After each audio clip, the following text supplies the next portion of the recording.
So, Invincible Season 2 ended, and it was really good. I'm going to start by saying spoilers, because if you haven't watched the show at this point, then you're missing out and you're stupid. We saw a lot of things get done. We saw Angstrom Levy get his brains blowed out. We saw Mark and Amber break up. We saw Amber almost get her neck torn off. We saw Nissa for the first time. We saw Duplicate die. We saw Duplicate come back. We saw Rex die. We saw Rex come back. And we saw that nasty scene with Shrink Ray.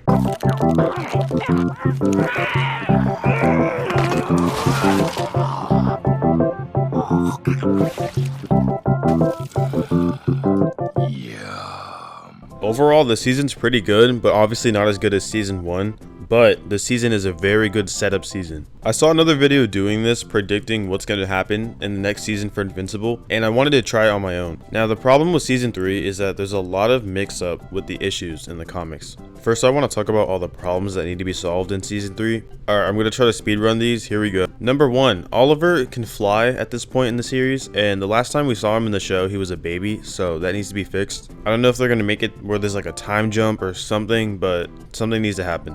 The reason why this is so important is because at this point in the comics, Oliver starts helping Invincible, and we can't have Invincible just roaming around by himself because it wouldn't make sense story-wise. My biggest guess right now is that there's probably going to be a time jump just for everyone, so we can just move forward and Oliver's older and then things happen. The reason why I was really confused when I watched the show is because a lot of things happen that don't happen until a long time later in the comics. For example, the whole thing with Sinclair was supposed to happen around issue 40, and we just saw it in season 1. There's a lot of instances of this, for example, the Giant. Anyways, back to Oliver. Remember the part in the show where Immortal flies up to fight Alan? Hi, sir. Mark says I'm a pal. He also says I'm essentially the king of space, so you should be very nice to me. Also, he says he hates your dumb beard because it's missing all the best parts of a beard.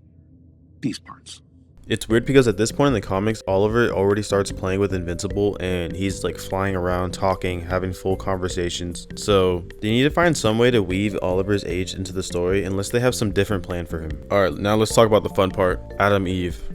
So there's a lot of problems with Adam Eve right now, like a lot. The last thing we saw on the show was that Adam Eve was trying to talk to Mark and try to get with him a little bit, but at this point in the comics, Adam Eve should already be with Mark.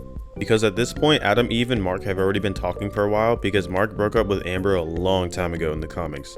There's that panel that everybody knows where Eve just runs into Mark and William's room and she just asks Mark, are we dating or what? I feel like there's a lot of problems with this. First of all, Eve in the show seems a lot less aggressive than she is in the comics. Eve in the comics is like really open to telling Mark that she likes him, but in the show she seems very content. He also does this in his dorm room, which is kind of confusing because at this point in the comics, Mark already told his mom that he doesn't want to be in college anymore. The rest of the pacing in the comics is actually really good because it sets up for a lot of good things that happen in season 3. First, I want to talk about the season as a whole, and then I'm going to talk about episode 1. Alright, so I think in the grand scheme of things, I think the first thing we're going to see is probably the breakout. Obviously, there's a lot of tiny things that happen, like the time travel brothers and Mark's training arc, but I think the breakout is probably going to be the most important. The reason why the breakout is going to be first is because Ryan Otley did confirm that we're going to see Battle Beast in season 3, which I don't know why they would tease something that happens later, so it's probably going to be the first thing that we see. However, I don't think we're going to see the second half of the breakout until the end of the season. The reason why I don't think we're going to see the second half of the breakout until the end of the season is because Omni-Man talks about the Scourge virus, which is really good to set up for season 4. Now here's where I'm kind of stumped. There's 3 types of ways that this season could go. We could go down the route of the Invincible War, where that just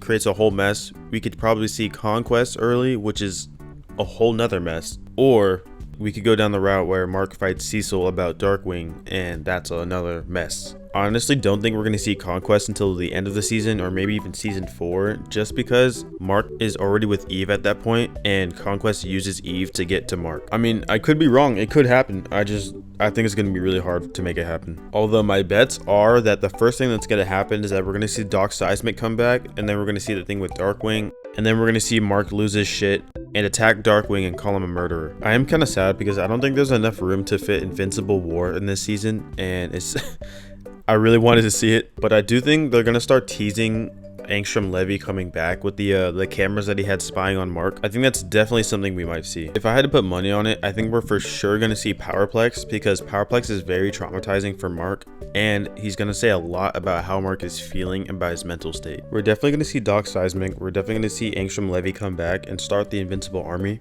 but I don't think we're going to see Invincible War unless we end on a cliffhanger, which will suck.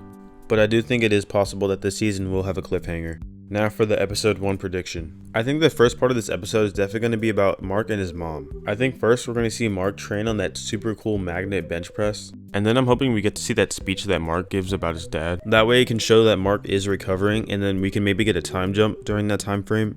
And maybe that's when they can add in that Oliver aged a little bit, and then that explains why he's a little older now. I think we're definitely going to see Multi-Paul in this episode. It would make sense for him to not be in this episode. And then that's when we get introduced to the Time Brothers, and then also we're obviously going to see Kate come back, and then Immortal as well. And I think having Multi-Paul in this episode is going to have a great bridge over to the Titan storyline. I think Titan in season 3 is going to be a fan favorite. He's one of my favorites. He's really cool, and he kind of makes sense as a villain. And I think we're going to end the episode by seeing Alan and Omni-Man breaking out of jail. Although I don't think we're going to see the whole jailbreak, I do think we're going to see the part where they release Battle Beast. And I think the episode's going to end there. It's also very possible that Titan can happen in episode 2 and we have Doc Seismic in episode 1. I'm putting most of my money that we're going to see Titan first. That way we can have Doc Seismic as the end credits for episode 1. I'm really excited to see how they pace out this season, and I'm actually really hoping we get to see Invincible War. I don't know if we will, but if we do, that'll be awesome. If I get as little as 1 frame of Conquest, I'll be happy. That's all I need.